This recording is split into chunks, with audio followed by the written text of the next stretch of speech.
नमस्कार दोस्तों, मैं हूं पुनीत और आप सुन रहे हैं प्रोग्राम कम्युनिटी कलर्स रेडियो उड़ान पर। और इस वक्त बज चुके हैं रात के 9, दिन शुक्रवार, और कम्युनिटी कलर्स में आप सभी का हार्दिक स्वागत और अभिनंदन है। कम्युनिटी कलर्स एक ऐसा प्रोग्राम जिसमें होती हैं डिसेबिलिटी न्यूज़ और साथ ही साथ होते हैं बहुत सारी इंफॉर्मेशंस, जानकारियाँ, सूचनाएँ और बहुत से नए नए सेगमेंट्स भी। फिलहाल न्यूज़ बुलेटिन आप प्रोग्राम कम्युनिटी कलर्स में सुनते हैं जिसमें होती हैं डिसेबिलिटी न्यूज़, और बहुत जल्द हम आपके लिए कोई ना कोई नया सेगमेंट लेकर हाजिर हो जाएंगे प्रोग्राम में। हमारा प्रोग्राम कम्युनिटी कलर्स आप बहुत पसंद करते हैं, प्रोग्राम को बहुत प्यार देते हैं, हम आपके इसके लिए तहे दिल से शुक्रगुजार हैं। हम आपसे ये कहते रहते हैं कि अगर आप किसी तरह का कोई सेगमेंट इस प्रोग्राम में चाहते हैं तो आप हमें सजेशन दिया करें, सुझाव दिया करें, ताकि हम उन्हें अपने इस प्रोग्राम में इम्प्लीमेंट कर सकें। बहरहाल रेडियो उड़ान सुनने के लिए आप हमारी वेबसाइट विजिट कर सकते हैं www.radioudan.com, जहां पर हमारे वेब पेज पर भी प्ले बटन प्रेस करके आप रेडियो उड़ान सुन सकते हैं। और वैसे प्ले स्टोर और ऐप स्टोर दोनों पर हमारी ऐप्स अवेलेबल हैं, और बहुत सारे थर्ड पार्टी प्लेटफॉर्म्स पर जैसे गूगल और एलेक्सा, एप्पल और यहाँ तक कि रिनोवा म्यूजिक पर भी हमारी रेडियो उड़ान स्ट्रीमिंग अवेलेबल है, और ट्यून इन पर भी आप रेडियो उड़ान सुन सकते हैं। हमारा फेसबुक पेज लाइक करें, हमारे ट्विटर को फॉलो करें, हमारा यूट्यूब चैनल सब्सक्राइब करें, हमारे व्हाट्सएप ग्रुप्स को ज्वाइन करें। प्रोग्राम कम्युनिटी कलर्स आप सुन रहे हैं मेरे यानी पुनीत के साथ। बिना देर किए सबसे पहले आइए सुन लेते हैं न्यूज हेडलाइंस। महाराष्ट्र सरकार ने विकलांगों के लिए एक नया विभाग स्थापित करने की है घोषणा। भारतीय परिवहन सेवाएं अब होंगी विकलांगों के अनुकूल। ब्रह्मशक्ति स्पेशल स्कूल और स्पेशल ओलंपिक्स भारत कर रहे हैं स्पोर्ट्स इवेंट का आयोजन। राष्ट्रपति द्रौपदी मुर्मू ने अंतर्राष्ट्रीय दिव्यांग दिवस पर राष्ट्रीय पुरस्कार किए प्रदान। दिव्यांगों के लिए स्वास्थ्य वातावरण पर दिया जोर। तमिलनाडु के विकलांग लोगों को मिल सकता है घर से काम करने का मौका। योगी सरकार बढ़ाएगी दिव्यांग पेंशन। हवाई अड्डे की सुरक्षा के लिए CISF प्रोस्थेटिक्स उतारना और व्हीलचेयर से उतारना करेगी बंद। विश्व विकलांगता दिवस पर इंडिया गेट दिल्ली के अन्य स्मारकों को बैंगनी रंग में सजाया गया। भारत में हो रहे वर्ल्ड कप में पाकिस्तान के खेलने का रास्ता साफ। गृह मंत्रालय ने वीजा जारी करने की दी है अनुमति।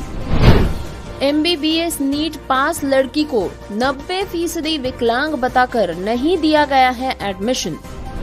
यूपी में जिंदगी की जंग लड़ रहे 800 मासूमों को 5 साल की करनी पड़ेगी वेटिंग। अंतर्राष्ट्रीय विकलांगता दिवस पर कॉमेडियन एहसान कुरैशी ने की खास बातचीत। विकलांग किशोर एथलीट को रिपोर्ट करने के बाद मिलते हैं 20,000 रुपए। केरल में विकलांगों के लिए आरक्षण पर मचा बवाल। सिक्किम सरकार ने विशेष कर्मचारियों को 1,000 रुपए के वाहन भत्ते की है घोषणा। पर्दे पर विकलांग क्रिकेटर के रूप में नजर आएंगी एक्ट्रेस सयामी खेर। न्यूज हेडलाइंस के बाद बारी डिटेल्ड न्यूज बुलेटिन की, लेकिन उससे पहले छोटा सा ब्रेक के बाद वापस आएंगे। सुनते रहिए program community colours only on radio Udaan, a flight of life. Hello from Hidden Voices. One vision, one voice. And that has led to more than 1,000 hidden voices getting together to empower visually impaired and economically challenged children and adults across India by opening up the world of books to them. Hidden Voices is a unique reading charity founded by Miss Devi Krishna and co-founded by Ms. Maitreyi Rajdev on 28th April 2019. An experienced psychotherapist and a counselor with proficiency in the diverse domains of education and human resource management, Ms. Devi has roped in volunteers from across India to read out and create audiobooks in various languages, with Mr. Sudhish P. as a partner and Ms. Cincy Thomas as its president.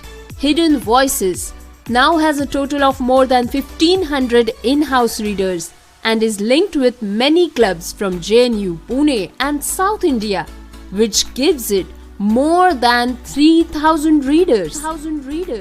It has volunteers as young as 5 years to as experienced as 82 years. The readers are divided into groups according to age and the language chosen. Hidden Voices has now a steady inventory of books, both informative and fictional, in almost 20 languages. The audiobooks have been utilized by various institutions and groups like Fergusson College Pune, Lit the Light, Duty, Madras Club, etc. More than 50,000 lives have been touched and enriched by this program. For more information, send us an email on hiddenvoices2020@gmail.com. Brought to you by Savlon Swasth India Mission. Protect yourself with the 3 good habits of SMS. S. Sanitize. M. Mask. S. Social distancing. Program में आप सभी का स्वागत। Detailed news bulletin जारी है। दोस्तों, programme के शुरुआत में आप सभी का फिर एक बार स्वागत एक अच्छी खबर के साथ। और ये अच्छी खबर आ रही है महाराष्ट्र से। यहाँ पर मुख्यमंत्री श्री एकनाथ शिंदे की सरकार द्वारा कुछ अहम फैसले किए गए हैं। महाराष्ट्र सरकार ने विकलांग लोगों के लिए एक नया विभाग स्थापित करने की घोषणा की है। मुख्यमंत्री एकनाथ शिंदे ने अंतर्राष्ट्रीय विकलांगता दिवस के अवसर पर आयोजित कार्यक्रम में ये कहा है कि राज्य में विकलांगों के कल्याण के लिए एक अलग विभाग शुरू किया जाएगा। उन्होंने ये भी कहा कि इस विभाग के लिए 1,143 करोड़ रुपए का प्रावधान किया जाएगा। श्री शिंदे ने कहा है कि महाराष्ट्र विकलांग विभाग स्थापित करने वाला देश का पहला राज्य बनेगा। सरकार ने नए विभाग के लिए 2063 पद सृजित किए हैं, जिन्हें सभी हितधारकों के विचारों को ध्यान में रखते हुए विकलांगों के कल्याण के लिए नीतियों के लिए आरक्षित किया जाएगा। श्री शिंदे ने कहा कि राज्य मंत्रिमंडल में 29 नवंबर की बैठक में विकलांग व्यक्तियों के विभाग की स्थापना को मंजूरी दी जा चुकी है। वर्तमान में सामाजिक न्याय विभाग के पास ही विकलांग व्यक्तियों के लिए कल्याणकारी गतिविधियों की जिम्मेदारी दी गई है। सामाजिक न्याय और विशेष सहायता विभाग के तहत एक नया विकलांग कल्याण विभाग स्थापित किया जाएगा, जो विकलांगों के लिए उनकी शिक्षा, प्रशिक्षण और पुनर्वास की निगरानी करेगा। दोस्तों, अब खबर है विकलांगों के लिए एक्सेसिबिलिटी के बारे में। वर्षों के निरंतर प्रयासों के बाद भारत में सरकारी बुनियादी ढांचे और अन्य सेवाओं में दिव्यांग जनों की पहुंच काफी हद तक बढ़ गई है, लेकिन अभी भी इसे प्रगत किया जा सकता है। 2011 की जनगणना के अनुसार भारत में विकलांग जनों की संख्या लगभग 3 करोड़ के आसपास है। सामाजिक न्याय और अधिकारिता मंत्रालय के वरिष्ठ अधिकारी ने कहा है कि रेलवे, सड़क और नागरिक उड्डयन जैसे परिवहन क्षेत्रों से जुड़े कई विभागों ने भी विकलांग व्यक्तियों की सेवाओं तक उनकी पहुंच में सुधार करने में मदद की है। एक वरिष्ठ अधिकारी ने बताया कि सरकार की सार्वजनिक उपयोगिता सेवाओं में दिव्यांग जनों की पहुंच को बढ़ावा देने के लिए 2021 में एक क्राउड सोर्सिंग एप्लीकेशन लॉन्च किया गया था। उन्होंने बताया कि विकलांग व्यक्तियों के अधिकार अधिनियम 2016 की प्रत्येक राज्य में क्रमशः विकलांग व्यक्तियों के लिए राज्य आयुक्त और विकलांग व्यक्तियों के लिए मुख्य आयुक्त के माध्यम से निगरानी की जा रही है। एरो ब्रिज लगाकर दिव्यांग जनों को पहुंच प्रदान करने का कार्य पूरा कर लिया गया है। रेलवे के एक अधिकारी ने बताया कि रेल मंत्रालय ने अपने सभी 709 A1, A और B श्रेणी के रेलवे स्टेशनों को दिव्यांग जनों के लिए सुलभ बना दिया है। इसके अलावा 4068 रेलवे स्टेशनों को भी उनके लिए आंशिक रूप से सुलभ बनाया गया है। उन्होंने कहा कि भारतीय रेलवे अपने स्टेशनों, ट्रेनों और परिसरों को अधिक से अधिक दिव्यांगों के अनुकूल बनाकर सभी के लिए समानता और पहुंच सुनिश्चित करने के लिए काम कर रही है। उन्होंने कहा कि ट्रेन यात्रा से आने वाले विकलांग यात्रियों के लिए आसान पहुंच सुनिश्चित करने के लिए रेलवे में अब 1102 एस्केलेटर्स और 999 नए लिफ्ट चालू किए गए हैं। इसके अलावा 1342 LHB कोच भी दिव्यांगजनों के लिए अनुकूल बनाए गए हैं। लगभग सभी स्टेशनों पर व्हील चेयर और शौचालय उपलब्ध करा दिए गए हैं। सूत्रों ने आगे कहा है कि सार्वजनिक परिवहन वाहनों में दिव्यांगों की पहुंच काफी हद तक बढ़ा दी गई है। दोस्तों, अब खबर है स्पेशल ओलंपिक्स भारत दिल्ली और ब्रह्म शक्ति स्पेशल स्कूल के मिले जुले आयोजन के बारे में, जिसमें एक स्पोर्ट्स इवेंट कराया जा रहा है। ये मेगा स्पोर्ट्स इवेंट खास तौर पर विकलांग बच्चों के लिए कराया जा रहा है, जिसमें अनुमान लगाया जा रहा है कि 300 से भी अधिक विकलांग बच्चे इसका लाभ उठाएंगे। इस मेगा स्पोर्ट्स इवेंट के तहत 10 मीटर का walk, soft ball throw, tennis ball throw, 25 metre का वॉक, 50 मीटर का run, shot put throw, standing long jump और बॉची का आयोजन किया जाएगा। ये मेगा स्पोर्ट्स इवेंट कराया जा रहा है 20 दिसंबर 2022 को doctor Sahib Singh Verma stadium, sector 16, Dwarka, new Delhi में। दोस्तों, अब खबर दिव्यांग जनों को मिलने वाले राष्ट्रीय पुरस्कारों के बारे में। राष्ट्रपति द्रौपदी मुर्मू ने शनिवार 3 दिसंबर को नई दिल्ली में एक समारोह के दौरान अंतर्राष्ट्रीय दिव्यांग दिवस के अवसर पर वर्ष 2021 और 2022 के लिए दिव्यांग जनों के सशक्तिकरण के लिए राष्ट्रीय पुरस्कार प्रदान किए। राष्ट्रपति द्वारा 2021 के लिए ये पुरस्कार 25 व्यक्तियों को, संगठनों और संस्थानों को दिए गए, जबकि 2022 के लिए राष्ट्रीय पुरस्कार 29 व्यक्तियों, संगठनों और संस्थानों को उनकी उत्कृष्ट उपलब्धियों और दिव्यांग व्यक्तियों के सशक्तिकरण की दिशा में किए गए कार्यों के लिए प्रदान किए गए।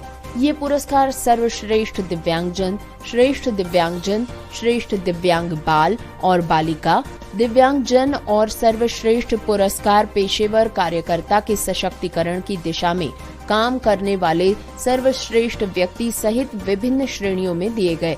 हम आपको बताना चाहेंगे कि सामाजिक न्याय और अधिकारिता मंत्रालय के अंतर्गत आने वाले दिव्यांग सशक्तिकरण विभाग राज्य सरकारों व केंद्र शासित प्रदेशों और केंद्रीय मंत्रालयों व विभागों को पत्र लिखकर विभिन्न श्रेणियों में राष्ट्रीय पुरस्कारों के लिए नामांकन देने के लिए आमंत्रित किया जाता है। पुरस्कारों का व्यापक प्रचार, लोगों तक पहुंच प्रदान करने के लिए राष्ट्रीय क्षेत्रीय भाषा के दैनिक समाचार पत्रों में भी प्रकाशित किया जाता है। इस पूरी प्रक्रिया के बाद लोगों का चयन किया जाता है। इसी आधार पर राष्ट्रीय पुरस्कार के लिए वर्ष 2022 में 1210 आवेदन प्राप्त हुए थे, जबकि वर्ष 2021 में 844 आवेदन मिले थे। आवेदकों की ओर से प्रस्तुत दस्तावेजों की जांच करने के बाद ही स्क्रीनिंग कमेटी ने सम्मानित होने वाले व्यक्तियों और संस्थाओं का चयन किया है। दोस्तों, इसी अवसर पर राष्ट्रपति द्रौपदी मुर्मू ने कहा कि अंतर्राष्ट्रीय दिव्यांग दिवस का उद्देश्य दिव्यांगों से संबंधित मुद्दों के बारे में जागरूकता को बढ़ावा देना है। उन्होंने दिव्यांगजनों के लिए एक स्वस्थ वातावरण बनाने की आवश्यकता पर भी बल दिया, ताकि विकलांगजन एक गरिमापूर्ण जीवन जी सके और बिना किसी भेदभाव राजनीतिक या सामाजिक या आर्थिक, सांस्कृतिक या खेल गतिविधियों में भी भाग ले सके। राष्ट्रपति ने कहा है कि ये सुनिश्चित करना हम सबका, पूरे समाज का दायित्व बनता है कि सभी दिव्यांगजन स्वतंत्र रूप से एक गरिमापूर्ण जीवन व्यतीत कर सके। उन्होंने कहा कि भारतीय संस्कृति और परंपरा में डिसेबिलिटी को ज्ञान अर्जन और उत्कृष्टता प्राप्त करने में कभी भी बाधा नहीं माना गया है। ऐसे अनगिनत उदाहरण हैं जिसमें हमारे दिव्यांग भाई बहनों ने अपने साहस, प्रतिभा और दृढ़ संकल्प के बल पर अनेकों क्षेत्रों में प्रभावशाली उपलब्धियां हासिल की हैं। राष्ट्रपति ने कहा कि पर्याप्त अवसर और सही वातावरण मिलने पर दिव्यांगजन हर एक क्षेत्र में उत्कृष्ट प्रदर्शन करते हैं। टोक्यो पैरालंपिक में हमारे पैरा ओलंपियंस ने अपना सर्वश्रेष्ठ प्रदर्शन करके इतिहास रचा है और भारत का गौरव बढ़ाया है। उन्होंने ये भी कहा कि औद्योगिक समूहों, निजी संस्थानों और सिविल सोसाइटी से भी मैं आग्रह करती हूं कि वे अपने संस्थाओं में बुनियादी ढांचे को दिव्यांगजनों के अनुकूल बनाने के प्रयास करें और उनके सशक्तिकरण का प्रयास करें। दोस्तों, खबर तमिलनाडु से। तमिलनाडु की राज्य सरकार एक ऐसा वातावरण स्थापित करने के लिए काम कर रही है जो सार्वजनिक और निजी क्षेत्रों में काम करने वाले विकलांग लोगों को कार्यालय या ऑफिस जाने के बजाय घर से काम करने में सक्षम बनाएगा। घर से काम करने की इस पहल से उन्हें आराम के मूड में काम करने की मदद मिलेगी। शनिवार को चेन्नई में विकलांग व्यक्तियों के अंतर्राष्ट्रीय दिवस के एक समारोह में बोलते हुए मुख्यमंत्री M.K. स्टालिन ने कहा है कि इसके लिए एक अग्रदूत के रूप में तमिलनाडु कौशल विकास निगम विकलांग लोगों को सॉफ्टवेयर के साथ मुफ्त लैपटॉप देकर कौशल विकास प्रशिक्षण प्रदान कर रहा है। ये सब नान मधुबलन योजना के तहत किया जा रहा है। विकलांग व्यक्तियों के लिए उपयुक्त रोजगार के अवसर खोजने के लिए सरकार और वाणिज्यिक संगठनों के लिए विशेषज्ञ समूहों और उच्च स्तरीय समितियों का गठन किया जा रहा है। श्री स्टालिन के अनुसार ये समितियां सरकार को सलाह देंगी कि ऐसे व्यवसायों का निर्माण कैसे किया जाए जहां पर विकलांग लोग स्वतंत्र रूप से काम कर सके।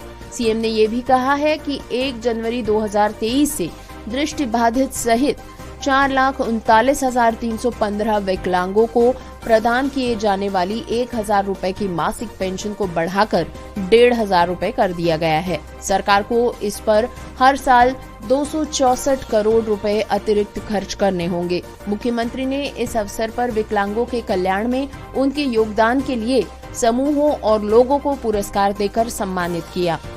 डिटेल न्यूज बुलेटिन जारी है, लेकिन इससे पहले वक्त एक बार फिर एक छोटे से ब्रेक का है। ब्रेक के बाद फिर मिलेंगे। सुनते रहिए program community colours on radio Udaan, a flight of life. Hidden voices की तरफ से आप सभी का स्वागत।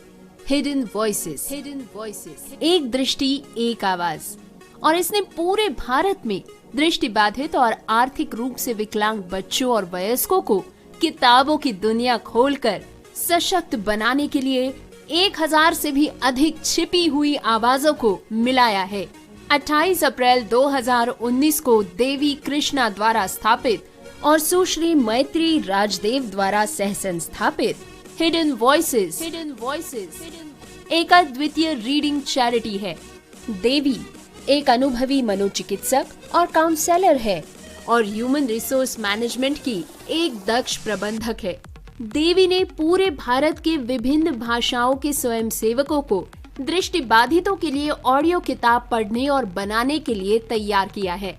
एक भागीदार के रूप में श्री सुधीश पी और इसके अध्यक्ष के रूप में सुश्री सिंसी थॉमस के साथ हिडन वॉइसेस के अब कुल 1,500 से भी अधिक इन हाउस पाठक है और ये JNU, पुणे और दक्षिण भारत स्थित कई क्लबों से जुड़ा हुआ है, जिसके चलते अब हिडन वॉइसेस के पास 3,000 से भी अधिक पाठक है। इसमें सबसे छोटे पाठक 5 साल की उम्र से लेकर सबसे बड़े पाठक 82 साल के अनुभव वाले स्वयंसेवक है। पाठकों को उम्र और चुनी गई भाषा के अनुसार ग्रुप्स में बांट दिया जाता है। हिडन वॉइसेस के पास अब लगभग 20 भाषाओं में जानकारी पूर्ण और काल्पनिक दोनों ही तरह की पुस्तकों की एक सूची तैयार है। इन ऑडियो पुस्तकों का उपयोग विभिन्न संस्थानों और समूहों जैसे कि Fergusson college Pune, lit the light, Dyuti, Madras club आदि द्वारा किया गया है। इस कार्यक्रम ने 50,000 से भी अधिक लोगों की जिंदगी को समृद्ध बनाया है। अधिक जानकारी के लिए हमें ईमेल करें hiddenvoices2020@gmail.com पर। प्रोग्राम में आप सभी का स्वागत। डिटेल्ड न्यूज बुलेटिन जारी है। दोस्तों, अब खबर उत्तर प्रदेश से। उत्तर प्रदेश सरकार ने सरकार की दिव्यांग पेंशन योजना के तहत विशेष रूप से विकलांग लोगों को दी जाने वाली पेंशन को 1,000 रूपए से बढ़ाकर 1,500 रूपए प्रति माह करने का फैसला किया है। दिव्यांगजन अधिकारिता विभाग के उत्तर प्रदेश मंत्री श्री नरेंद्र कुमार कश्यप ने कहा कि सरकार की ओर से विकलांग छात्रों के लिए रोजगार, शिक्षा और समग्र विकास के लिए हर संभव प्रयास किए जा रहे हैं। मंत्री ने कहा कि पहले विकलांग लोगों को उनके खर्चे के लिए प्रति माह केवल 300 रूपए दिए जाते थे, जिसे सरकार ने अप्रैल 2017 में बढ़ाकर 500 रूपए कर दिया। दिसंबर 2021 में ये बढ़कर 1,000 रूपए किया गया था। विकलांग लोगों की सहायता के लिए ये राशि जल्द ही अब बढ़ाकर 1,500 रूपए प्रति माह कर दी जाएगी। इस बीच एक निजी खाद्य वितरण कंपनी ने विकलांग लोगों को मोटर चालित 3 पहिए साइकिल का वितरण भी किया है और स्नातक और स्नातकोत्तर छात्रों को भोजन वितरण और नौकरियों की पेशकश की। विशेष रूप से विकलांग BA रवि कुमार ने कहा, अगर हम फूड डिलीवरी बॉय के रूप में काम करने में रुचि रखते हैं तो हमें हमारे संबंधित संस्थानों द्वारा एक फॉर्म भरने के लिए कहा गया। मैं न केवल मोटराइज्ड ट्राइसिकल बल्कि नौकरी पाकर बेहद खुश हूँ। दोस्तों, खबर है नई दिल्ली से। हवाई अड्डे की सुरक्षा के लिए CISF ने प्रोस्थेटिक्स उतारना और व्हील चेयर से व्यक्ति को उतारना बंद करने की घोषणा की है। CISF के महानिदेशक DG OP सिंह ने कहा कि विकलांग जनों की हवाई यात्रा की दिक्कतों को कम करने के उद्देश्य से ये एक बड़ा फैसला केंद्रीय औद्योगिक सुरक्षा बल विस्फोट ट्रेस डिटेक्टर और विजुअल प्रोफाइलिंग का उपयोग करेगा। एक शीर्ष अधिकारी ने बताया है कि CISF अब विकलांग लोगों से उनके प्रोस्थेटिक्स को हटाने या यात्रियों को स्क्रीनिंग के लिए अपने व्हीलचेयर से उठने के लिए नहीं कहेगी। ये कई बार अपमानजनक साबित होता है और इसके लिए विकलांग यात्रियों को बहुत ही ज्यादा दिक्कतों का सामना करना पड़ रहा है। ये दिक्कतें कम करने के उद्देश्य से एक बड़े फैसले में केंद्रीय औद्योगिक सुरक्षा बल विस्फोटक ट्रेस डिटेक्टर और विजुअल प्रोफाइलिंग का उपयोग करेगा। PWD कार्यकर्ताओं, नागरिक उड्डयन सुरक्षा ब्यूरो और अन्य हितधारकों के साथ हाल ही में हुई एक बैठक में CISF ने सभी भारतीय हवाई अड्डों पर नए शासन की शुरुआत करने के लिए अपने कर्मियों का व्यापक प्रशिक्षण लेने का निर्णय लिया है और ये पता लगाने के लिए कि ऐसे कितने यात्री प्रतिदिन हवाई यात्रा करते हैं, एक देशव्यापी सर्वेक्षण भी लिया जाएगा, जिसका उद्देश्य ये सुनिश्चित करना है कि ऐसे यात्रियों को हवाई अड्डों से यात्रा करते समय किसी भी तरह के अपमान या बेचैनी का सामना न करना पड़े। दोस्तों, विकलांग लोगों को सम्मानित करने और उनकी जद्दोजहद को सलाम करने के लिए एक अनूठे प्रयास में national centre for promotion of employment for disabled people ने शनिवार को विश्व विकलांगता दिवस पर राष्ट्रपति भवन और इंडिया गेट सहित 3 प्रतिष्ठित स्मारकों को रोशन कर दिया। विकलांग व्यक्तियों के 2022 अंतर्राष्ट्रीय दिवस की थीम थी समावेशी विकास के लिए परिवर्तनकारी समाधान। दोस्तों, इस पर NCPEDP के कार्यकारी निदेशक अरमान अली ने कहा है कि उज्जवल बैंगनी रोशनी वाली इमारतें भारत में विकलांग लोगों की अदम्य भावना को श्रद्धांजलि है। ये उनके लचीलेपन को सलाम करने का एक अवसर है। इंडिया गेट, राष्ट्रपति भवन और संसद भवन सहित इन इमारतों को समाज और विकास के हर स्तर पर विकलांग व्यक्तियों के अधिकारों और कल्याण के बारे में जागरूकता फैलाने के लिए रोशन किया गया था। ये विकलांग व्यक्तियों की आवाज को बुलंद करने का भी एक प्रयास है, जिनका समावेश जीवन के हर पहलू आर्थिक, राजनीतिक, सामाजिक और सांस्कृतिक के लिए महत्वपूर्ण है। NCPEDP के कार्यकारी निदेशक श्री अरमान अली ने आगे कहा कि इस आयोजन का हिस्सा बनना हमारे लिए गर्व और आभार की बात है। हम इस अवसर का उपयोग विकलांगता के अधिकारों के बारे में अपने ज्ञान और जागरूकता को बढ़ाने के लिए करते हैं। विकलांग लोगों को अपने अधिकारों और सरकार द्वारा बनाए गए नियमों की जानकारी नहीं होती है। इस दिन हम विकलांग लोगों, सरकारी एजेंसियों, शिक्षाविदों और विधायकों से ईमानदारी से अनुरोध करते हैं कि वे जागरूकता और शिक्षा का प्रसार करने के लिए आगे आए और इसमें अपना सहर्ष योगदान दें। दोस्तों, भारत में होने जा रहे ब्लाइंड टीम T20 विश्व कप 2022 में पाकिस्तान के खिलाड़ियों को आखिरकार भारत में आने के लिए वीजा संबंधी अनुमति मिल गई है। केंद्रीय गृह मंत्रालय ने भारत में होने वाले विश्व कप के लिए पाकिस्तान ब्लाइंड क्रिकेट टीम के 34 खिलाड़ियों और अधिकारियों को वीजा जारी करने की मंजूरी दे दी है। अब विदेश मंत्रालय टीम को वीजा जारी कर सकेगा। दरअसल इससे पहले भारत ने पाकिस्तान ब्लाइंड क्रिकेट टीम को भारत आने का वीजा देने से इनकार कर दिया था। इसको लेकर blind cricket federation of India ने कहा था कि पाकिस्तान का वीजा खारिज हो गया है, वे विश्व कप में भाग लेने नहीं आ सकते। वहीं इसके बाद पाकिस्तान ने इसको लेकर सवाल उठाए थे। पाकिस्तान ब्लाइंड क्रिकेट काउंसिल ने कहा था कि खेल को क्षेत्रीय राजनीति से ऊपर होना चाहिए और खास तौर पर दिव्यांग व्यक्तियों के मेगा खेल आयोजन में सभी दिव्यांगों से उचित व्यवहार किया जाना चाहिए। गृह मंत्रालय के अधिकारियों ने बताया कि पाकिस्तान के 34 सदस्यीय खिलाड़ियों के दल को अब वीजा जारी करने की अनुमति दे दी गई है। वीजा जारी करने का काम गृह मंत्रालय का नहीं है और अब संबंधित विभाग वीजा जारी करेगा। वहीं blind cricket association of India के अध्यक्ष जीके महंतेश ने ट्वीट करके कहा है कि ये एक अच्छी खबर है और उम्मीद है कि पाकिस्तान नेत्रहीन क्रिकेट टीम जल्द ही हमारे साथ जुड़ जाएगी। पाकिस्तानी टीम ने इस बात के लिए भारतीय सरकार को धन्यवाद भी दिए हैं। दोस्तों, खबर है हिमाचल प्रदेश से। हिमाचल प्रदेश उच्च न्यायालय ने दिव्यांग मेधावी छात्रा निकिता के डॉक्टर बनने के सपने को पूरा करने की उम्मीद जगा दी है।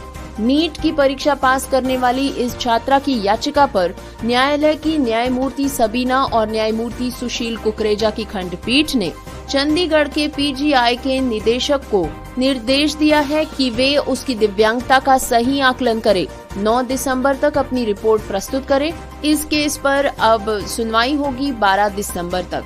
दोस्तों, सुनते हैं कि आखिरकार मामला क्या है। हिमाचल प्रदेश राज्य विकलांगता सलाहकार बोर्ड के विशेषज्ञ सदस्य और उमंग फाउंडेशन के अध्यक्ष प्रोफेसर अजय श्रीवास्तव ने बताया कि मेडिकल काउंसिल ऑफ इंडिया द्वारा दिव्यांगता प्रमाण पत्र बनाने के लिए अधिकृत किए गए चंडीगढ़ के मेडिकल कॉलेज ने इससे पूर्व इस छात्रा की विकलांगता 78% आकी गई थी और इसका प्रमाण पत्र भी दिया था। मंडी की अटल मेडिकल यूनिवर्सिटी ने कांगड़ा के बाबा बड़ौकी निवासी व्हील चेयर का इस्तेमाल करने वाली निकिता चौधरी को टांडा मेडिकल कॉलेज आवंटित किया था, लेकिन मेडिकल कॉलेज प्रशासन ने अपने नियम का हवाला देकर उसका दोबारा मेडिकल कराया और उसकी दिव्यांगता को 78% से बढ़ाकर 90% कर दिया। मेडिकल काउंसिल ऑफ इंडिया के नियमों के मुताबिक 80% तक दिव्यांगता वाले व्यक्ति को MBBS में प्रवेश मिल सकता है। टांडा मेडिकल कॉलेज ने निकिता को दाखिले की दौड़ से बाहर ही कर दिया, लेकिन निकिता ने हार नहीं मानी और उच्च न्यायालय में याचिका दायर कर दी। उसकी ओर से पेश हुए वरिष्ठ अधिवक्ता संजीव भूषण की दलीलें सुनकर 5 दिसंबर को उच्च न्यायालय ने कहा कि 2 विरोधाभासी विकलांगता प्रमाण पत्र उसके समक्ष है, इसीलिए उसका दिव्यांगता का प्रमाण पत्र PGI से बनवाया जाएगा और अगर PGI उसकी दिव्यांगता को 80% से कम प्रमाणित कर देता है तो टांडा मेडिकल कॉलेज में उसे MBBS की पढ़ाई करके डॉक्टर बनने का मौका मिल सकता है। दोस्तों, अब खबर है यूपी से। देश के विभिन्न राज्यों में जिंदगी की जंग लड़ रहे करीब 800 मासूमों को उपचार का इंतजार है, लेकिन संसाधनों के अभाव और लंबी कतार के चलते रोगियों को 5 साल तक यानी कि वर्ष 2027 तक उपचार मिलने की संभावना है। इनमें 18 वर्ष तक के दिल के छेद से ग्रस्त रोगी भी शामिल हैं। देश भर में स्वास्थ्य सेवाओं पर करोड़ों रुपए खर्च किए जा रहे हैं, लेकिन अभी भी इस फील्ड में खासा काम होने की जरूरत है। अलीगढ़ के MMU के जवाहरलाल नेहरू मेडिकल कॉलेज में दिल की बीमारी से ग्रसित करीब 800 मासूमों को इलाज का बेसब्री से इंतजार है। इन मासूमों को इलाज के लिए 1 साल से 5 साल तक का लंबा वेटिंग करना पड़ेगा। मेडिकल कॉलेज के आंकड़ों पर गौर करें तो हृदय रोगियों की संख्या दिन ब दिन बढ़ती ही जा रही है। कॉलेज के पीडियाट्रिक कार्डियक सर्जरी डिपार्टमेंट के चेयरमैन प्रोफेसर आजम हासिन ने बातचीत में बताया कि 1000 में 10 बच्चों में हृदय रोग जन्मजात बीमारी दर्ज की गई है। स्थिति को देखते हुए स्वास्थ्य एवं परिवार कल्याण मंत्रालय की ओर से पिछले दिनों राष्ट्रीय बाल स्वास्थ्य मिशन की शुरुआत की गई थी, जिसमें 4 बीमारियों को शामिल किया गया था, जिसमें जन्म के समय किसी तरह का विकार, बच्चों में बीमारियां, कमियों की विभिन्न परिस्थितियां और विकलांगता सहित विकास में देरी शामिल है। दोस्तों, कॉमेडियन एहसान कुरैशी ने अंतर्राष्ट्रीय विकलांगता दिवस के अवसर पर अहमदाबाद में सहायक सेंटर फॉर डिसेबल्ड पीपल द्वारा आयोजित एक कार्यक्रम में भाग लिया। गुजरात विधानसभा चुनाव को लेकर एहसान कुरैशी ने कहा है कि आज गुजरात आकर बड़ा ही अच्छा लग रहा है। नई सरकार बनने जा रही है। हमें उम्मीद है कि ऐसी सरकार आएगी जो लोगों को फायदा पहुंचाएगी और लोगों के हक के लिए काम करेगी। उन्होंने कहा कि जो विकलांग है वे मजबूर हैं और लोगों को उनकी मदद करनी चाहिए और इस कार्यक्रम को आयोजित करने वाले बाबू F साबूवाला ने इतनी मेहनत की है। मैं सभी को बधाई देता हूँ। दोस्तों, खबर है विलुपुरम की 16 वर्षीय आर सुभाश्री के बारे में। सुनने में अक्षम इस एथलीट को चेन्नई में एक निजी जौहरी JRT समूह से 20,000 रुपए मिले, जब एक मीडिया प्लेटफॉर्म ने राज्य स्तरीय प्रतियोगिता के दौरान उसकी हालिया उपलब्धियों पर एक लेख प्रकाशित किया। सुभाश्री ने अंडर 16 वर्ग में 100 मीटर, 200 मीटर, 400 मीटर और लंबी कूद स्पर्धाओं के लिए राज्य स्तरीय बधिर जूनियर और सब जूनियर खेल चैंपियनशिप में 4 स्वर्ण पदक जीते थे। ये कार्यक्रम 27 नवंबर को चेन्नई में आयोजित किया गया था। उसके पिता आर राजाथिनम ने कहा कि उस न्यूज चैनल को कहानी प्रकाशित करने के लिए धन्यवाद। मेरी बेटी की प्रतिभा को व्यापक रूप से उन्होंने उजागर किया। अब हमें समाज के विभिन्न हलकों से सराहना मिल रही है। उन्होंने इस युवती की पहचान करने के लिए गए प्रयासों की और उस अखबार की सराहना की। दोस्तों, खबर केरल के कोझिकोड से। राज्य में सहायता प्राप्त स्कूल प्रबंधकों ने सामान्य शिक्षा विभाग के आदेश के खिलाफ विरोध प्रदर्शन करने का फैसला किया है, जिसमें विकलांग व्यक्तियों के लिए सहायता प्राप्त स्कूल नियुक्तियों में पहली रिक्ति को रद्द कर दिया गया है। निजी स्कूल प्रबंधक संघ की राय है कि आदेश पर अन्य व्यक्तियों की नियुक्ति को प्रतिबंधित करना उचित नहीं है। एसोसिएशन ने सरकार से विशेषज्ञ समिति की राय पर विचार करने और उनकी चिंताओं पर अनुकूल रुख अपनाने का आग्रह किया है। इससे पहले केरल व्हीलचेयर राइट्स फाउंडेशन ने कहा था कि स्कूल प्रबंधकों का तर्क गलत है। कोटा का उद्देश्य अन्य नियुक्तियों पर प्रतिबंध लाना नहीं है। हालांकि अगर विकलांग श्रेणी के तहत पात्र उम्मीदवार आ रहे हैं तो उन पर विचार किया जाना चाहिए। संबंधित अधिकारियों ने कोटा दिशा निर्देशों का पालन नहीं किया और इसीलिए हमने अदालत का दरवाजा खटखटाया है। दोस्तों, खबर है सिक्किम के पांगक्योंग से। विकलांग व्यक्तियों का अंतर्राष्ट्रीय दिवस 3 दिसंबर को मनाया जाता है। इस दिवस को मनाने का उद्देश्य विकलांगता अधिकारों के बारे में जागरूकता बढ़ाना और विकलांग लोगों के समान अधिकारों और समान कल्याण को और सामान्य कल्याण के लिए समर्थन जुटाना है। उसी के उपलब्ध में सिक्किम सरकार ने रुपए के वाहन भत्ते के साथ एक पहल शुरू की है। ये भत्ता केवल सिक्किम सरकार के तहत काम करने वाले विकलांग अस्थायी कर्मचारियों को प्रदान किया जाएगा, जिसमें अर्ध सरकारी संगठन, सरकारी उपक्रम, बोर्ड, आयोग, सार्वजनिक उपक्रम आदि शामिल है। विकलांगता अधिकार अधिनियम 2016 के अनुसार निःशक्त जनों की बेंचमार्क निःशक्तता 40% और उससे अधिक होनी चाहिए। इसके लिए विकलांग व्यक्ति के पास वैध विकलांगता प्रमाण पत्र भी होना चाहिए और एक विशिष्ट विकलांगता पहचान पत्र होना चाहिए। साथ ही इसका वाहन भत्ता संबंधित विभाग द्वारा वहन किया जाएगा, जिससे वे संबंधित है। संयुक्त राष्ट्र महासभा के प्रस्ताव ने 1992 में वार्षिक आयोजन के रूप में विकलांग व्यक्तियों के अंतर्राष्ट्रीय दिवस की स्थापना की थी। कमजोर स्थितियों में लोगों जैसे कि विकलांग लोगों को अक्सर नजरअंदाज कर दिया जाता है और संकट के समय पीछे छोड़ दिया जाता है। दुनिया को अधिक सुलभ और न्यायसंगत बनाने के लिए सरकारों, सार्वजनिक क्षेत्र तथा निजी क्षेत्र के विकलांग लोगों के लिए रचनात्मक समाधान खोजने के लिए मिलकर काम करना महत्वपूर्ण है। ये सतत विकास के 2030 के एजेंडे के केंद्रीय सिद्धांत किसी को पीछे नहीं छोड़ना है के अनुरूप है। दोस्तों, खबर है मुंबई से। फिल्मी पर्दे पर हमने कई क्रिकेटर्स की जिंदगी पर बनाई गई फिल्में देखी हैं। अब एक्ट्रेस सयामी खेर एक ऐसी फिल्म लेकर आने वाली है जिसे देखकर किसी को जिंदगी जीने का जज्बा मिल सकता है।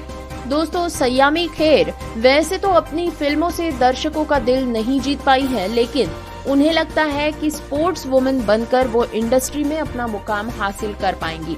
सयामी जल्द ही आने वाली फिल्म घूमर का हिस्सा बनने वाली है। इसमें वो एक दिव्यांग क्रिकेटर के किरदार में नजर आने वाली है। एक ऐसे क्रिकेटर की कहानी जिसने विकलांग होने के बाद भी क्रिकेटर बनने का सपना देखा।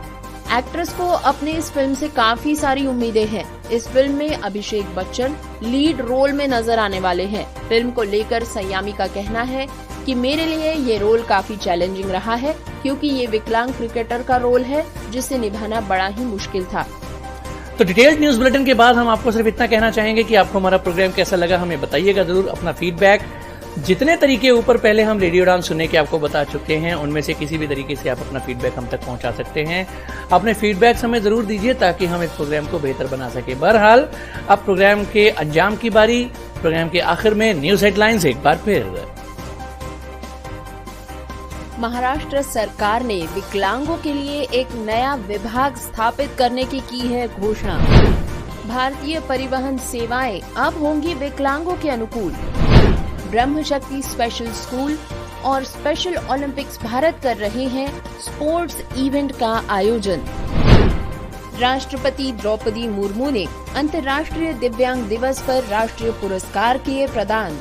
दिव्यांगों के लिए स्वास्थ्य वातावरण पर दिया जोर। तमिलनाडु के विकलांग लोगों को मिल सकता है घर से काम करने का मौका। योगी सरकार बढ़ाएगी दिव्यांग पेंशन।